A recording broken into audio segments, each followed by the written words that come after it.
محترم ناظرین، سیندروادہ سینٹر سے مدرسہ ابی بن کعب کے مکاتب کے اور اسی طرح جامعہ ختیجہ ڈھورے گاؤں کے بھی علماء کرام اور حفاظ اعظام کی ایک جماعت آج صبح بروز منگل 13 اگست کو 3 روزہ تعلیمی تربیتی ورکشاپ برائے معلمین مکاتب قرآن میں شرکت کے لیے روانہ ہوئی۔ اس 3 روزہ تعلیمی تربیتی ورکشاپ کا مقصد یہ ہے کہ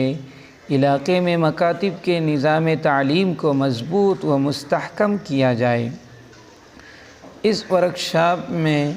مشہور ادارہ نورانی مکاتب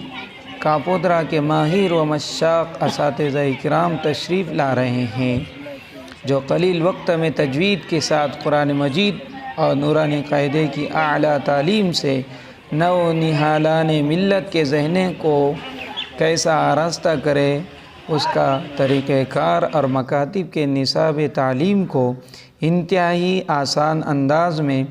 عملاً مشق کے ذریعے ٹریننگ دیں گے۔ دعا کیجئے کہ اللہ پاک ہمارے علماء کرام اور حفاظ اعظام کے سفر کو آسان فرمائے، اور جس مقصد کے لیے وہ گئے ہیں اس میں اللہ ان کو بھرپور کامیابی عطا فرمائے، آمین۔